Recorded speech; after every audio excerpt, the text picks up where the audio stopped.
अब देखिए, नई संसद भवन का उद्घाटन होता है सावरकर की जयंती के दिन। इससे ही हमारी बात पुष्ट होती है। लेकिन वो लोग संसद का नाम सावरकर या गोलवलकर के नाम पर नहीं रख पाते हैं।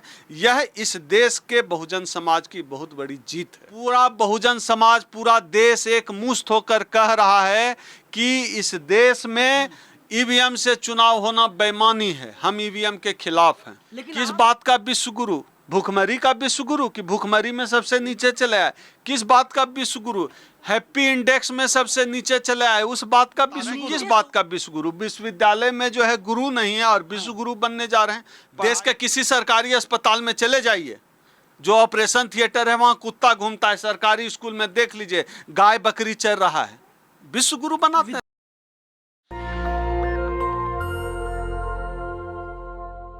देश की राजधानी दिल्ली में एक बार फिर से बहुजन संसद का आयोजन किया जा रहा है और उस मंच पर तमाम बहुजन समाज के बड़े बड़े नेता शामिल होंगे और जो एक बहुजन संसद लगाया जा रहा है उसके जो प्रमुख कर्ता धर्ता हैं हमारे साथ हैं। ओम सुधा जी, बहुजन संसद दोबारा लगाई जा रही है, क्यों जरूरत पड़ी इसकी? देखिए, बहुजन समाज के जो मुद्दे हैं, इस देश के SC ST OBC समाज के जो मुद्दे हैं, उन मुद्दों पर हमने पिछले एक साल में पूरे देश में लगभग 45 राउंड टेबल कॉन्फ्रेंस के गोलमेज सम्मेलन, हमने देश के लगभग 20-22 राज्यों में हमने गोलमेज सम्मेलन किए, 45 से ज़्यादा। जम्मू कश्मीर से लेकर तेलंगाना, तमिलनाडु तक हमने राउंड टेबल कॉन्फ्रेंस किया। पूरे देश में जो राउंड टेबल कॉन्फ्रेंस हुआ, आखिर उसका क्या निचोड़ है? क्या देश के लोग क्या चाहते हैं? लड़ाई को कैसे आगे बढ़ाना चाहते हैं? SC ST OBC समाज के जो मुद्दे हैं, उन मुद्दों का हल क्या है? क्या हो निष्कर्ष? आगे की क्या हो रणनीति? इस बात को लेकर हम लोगों ने यह तय किया कि दिल्ली में एक बहुजन संसद लगाया जाना चाहिए। अब बहुत लोग सवाल उठाते हैं, अलग से संसद क्यों? क्योंकि हमें लगता है कि अभी जो देश की जो संसद है, उस संसद को म्यूट कर दिया जाता है। संसद में बोलने वाले लोग नहीं हैं, हमारी आवाज़ नहीं पहुंच पा रही है संसद तक। इसलिए हम अपनी संसद लगा रहे हैं, अपनी बात करेंगे, अपनी चर्चा करेंगे और आगे की रणनीति तय करेंगे।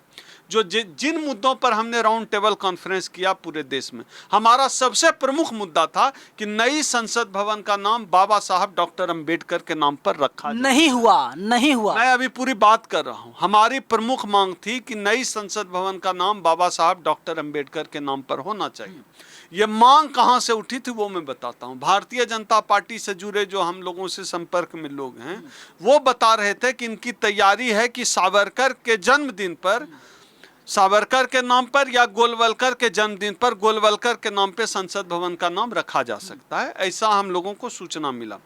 तो हम लोग लगातार लगभग 2.5 साल से, जैसे ही हमें पता चला, हम इस मांग को लेकर हम लोगों ने अपनी लड़ाई शुरू कर दी कि नई संसद भवन का नाम बाबा साहब डॉक्टर अंबेडकर के नाम पर होना चाहिए। अब देखिए, नई संसद भवन का उद्घाटन होता है सावरकर की जयंती के दिन। इससे ही हमारी बात पुष्ट होती है। लेकिन वो लोग संसद का नाम सावरकर या गोलवलकर के नाम पर नहीं रख पाते हैं। यह इस देश के बहुजन समाज की बहुत बड़ी जीत है। भले उनकी जयंती के दिन, हमने कहा था अंबेडकर जयंती के दिन क्यों नहीं किया? जाहिर सी बात है, उनका इरादा ठीक नहीं था। उनका इरादा था कि सावरकर के नाम पर हो। उस मांग पर हमने किया था राउंड टेबल कॉन्फ्रेंस, वो हमारी प्रमुख मांग थी। उसके साथ जो बहुजन समाज से जुड़े हुए तमाम मुद्दे हैं, चाहे आरक्षण का सवाल हो, सरकारी नौकरियों में आरक्षण का सवाल हो, नई भर्ती में आरक्षण का सवाल हो, कॉलेज स्कूल में एडमिशन में आरक्षण का सवाल हो, प्रमोशन में आरक्षण का सवाल हो, बैकलॉग में आरक्षित सीटों पर SC ST OBC जिनकी सीटें हैं उनसे भरे जाने का सवाल हो, चाहे प्राइवेट सेक्टर में आरक्षण का सवाल हो। आरक्षण के अलावा पूरे देश को जिस तरह से ये भारत माता की जय का नारा लगाने वाले ये फर्जी देशभक्त जिस तरह से भारत माता की संपत्तियों को, संसाधनों को औने पौने निजी हाथों में बेच रहे हैं, उसके खिलाफ भी, निजीकरण के खिलाफ हम हैं। यह जो है हम लोग। लेकिन आप बात आरक्षण करते हैं तो आरक्षण जो है वो देश को खोखला कर रहा है, ऐसा मनुवादी समाज के लोग, मनुवादी विचारधारक लोग कहते हैं।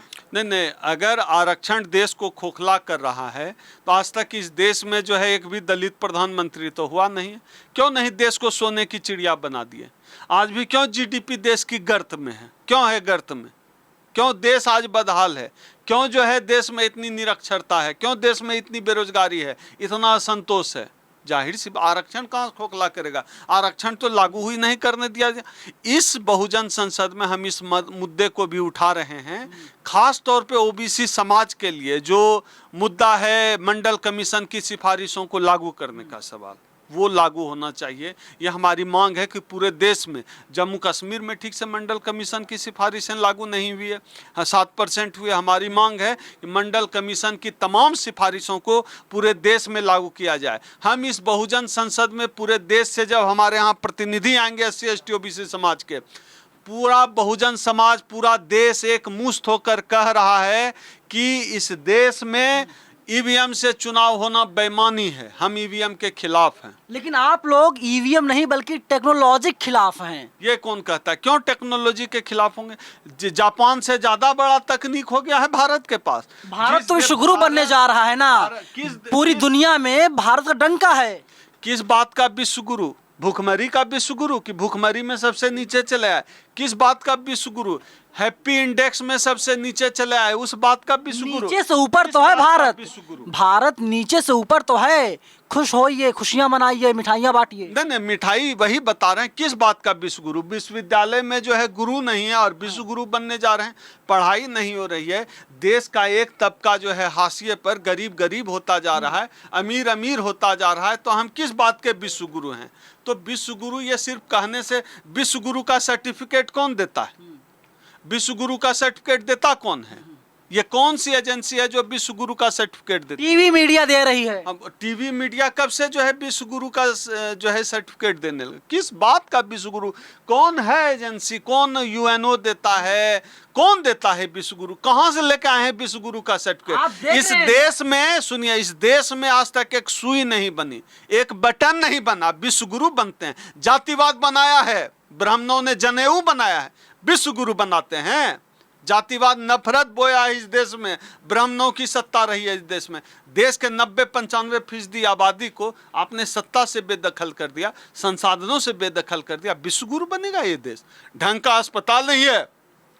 देश के किसी सरकारी अस्पताल में चले जाइए, जो ऑपरेशन थिएटर है वहां कुत्ता घूमता है। सरकारी स्कूल में देख लीजिए, गाय बकरी चर रहा है। विश्वगुरु बनाते हैं। देश की धरती पर जब मोदी जी जाते हैं तो कहते हैं कि मोदी जी बॉस हैं, दुनिया के बॉस मोदी जी हैं। नहीं, कौन कहता है? ये सब सर्टिफिकेट कौन दे रहा है इनको? मोदी जी दुनिया के बॉस हैं भैया। ऑस्ट्रेलिया के PM ने बोल दिया। बात के बॉस हैं मोदी जी, ये तो पता चले।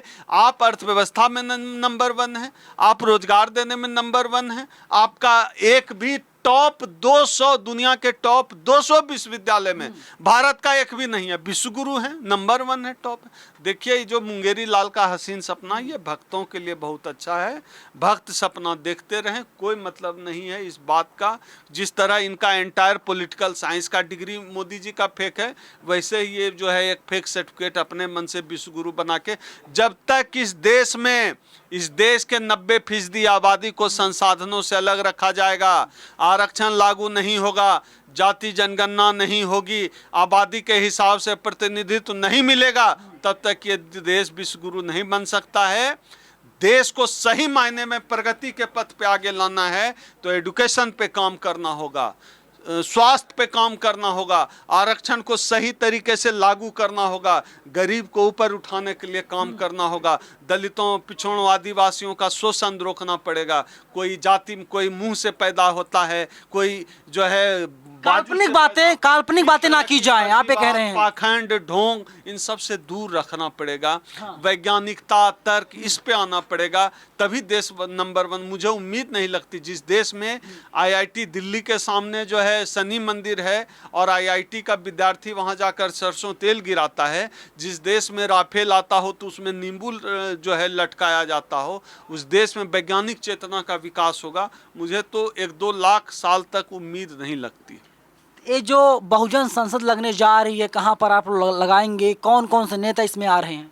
ये जो बहुजन संसद है, हमारे किसी कार्यक्रम में कोई मुख्य अतिथि नहीं होता है, सारे मुख्य अतिथि हैं। हम मंच पर कोई कुर्सी नहीं लगाते। पूरे देश के SC ST OBC समाज के लोगों से अपील है, आप आइए, आप हमारे मुख्य अतिथि। सब अपनी बात रखिए, आपस में चर्चा करिए। 22-23 स्टेट के लोग आएंगे, आपस में मिलिए जुलिए, अपना झंडा अपना बैनर लेकर आइए। और जो लोग भी भागीदार होना चाहते हैं, मैं अपना नंबर बोल देता हूँ, आप मुझसे सीधे संपर्क करिए। 8789325595। ये मेरा नंबर है, आप सीधे व्हाट्सएप पे मुझे मैसेज कर सकते हैं और इस बहुजन संसद 2023 का हिस्सा बन सकते हैं। 2 जुलाई 2023 को यह बहुजन संसद दिल्ली के कॉन्स्टिट्यूशन क्लब में सुबह 10 बजे से शाम तक होने जा रहा है। मैं नेशनल दस्तक के माध्यम से SC ST OBC समाज को आग्रह करता हूं, आइए इस बहुजन संसद का हिस्सा बनिए, क्योंकि यह करो या मरो का समय है, अभी नहीं तो कभी नहीं। 2024 नजदीक है। याद रखिए, मनुवाद चरम पे है। आज इस देश में मनुवाद वर्सेस अंबेडकरवाद की लड़ाई। हम लोग अंबेडकरवाद के झंडा बरबरदार हैं। हम लोग बाबा साहब डॉक्टर अंबेडकर की संतान हैं। हम माता सावित्रीबाई फुले की संतान हैं। हम पेरियार और कबीर की परंपरा के लोग हैं। हम लोगों ने इस देश में पानी पीने का हक भी हासिल किया है। आप याद रखिएगा, आपके सामने मुसलमानों को जबरदस्ती दुश्मन बना के पेश किया जाता है। मैं घटना बता देता हूँ, जब महार सत्याग्रह हो रहा था और जब महार से ये लोग लौट रहे थे सत्याग्रह से, सवर्ण ब्राह्मणों ने हमला कर दिया सत्याग्रहियों पर। तो उस समय तमाम मुसलमान भाइयों ने, महार में जब हमला हुआ दलितों के ऊपर, अपने घरों में मुसलमानों ने शरण दी थी। बाबा साहब के मानने वालों ने महार सत्याग्रह, मुसलमानों ने शरण दी। मुसलमानों ने अपने घर में रह के दलितों को बचाया। 2 अप्रैल 2018 का जब हम SC ST एक्ट बचाने के लिए आंदोलन कर रहे थे, मुसलमान हमारे साथ कंधे से कंधे खड़ा मिलाकर लड़ रहा था। तो याद रखिएगा, मुसलमान आपका दुश्मन नहीं, मुसलमान आपके आरक्षण के खिलाफ नहीं है, मुसलमान आपके खिलाफ नहीं, आपके साथ है। नकली दुश्मन के चक्कर में मत पड़िए। असली दुश्मन इस देश में वो लोग हैं जो न्यायपालिका पर कब्जा किए हुए हैं, जो आपको वाइस चांसलर नहीं बनने देता है, जो आपको प्रोफेसर नहीं बनने देता है, जिसको आपके अच्छे कपड़े पहनने से दिक्कत है, जिसको आपके अच्छा खाना खाने से दिक्कत है, वो आपका दुश्मन है। जिसको आपके मूंछ रखने से दिक्कत है, जो यदि हमारी 6 साल की बच्ची मटके को छू लेती है पानी पीने के लिए, उसको पीट कर मारने वाले लोग आपके दुश्मन हैं। मुसलमान आपके दुश्मन नहीं है। आइए इन तमाम मसलों पर बात करते हैं, चर्चा करते हैं।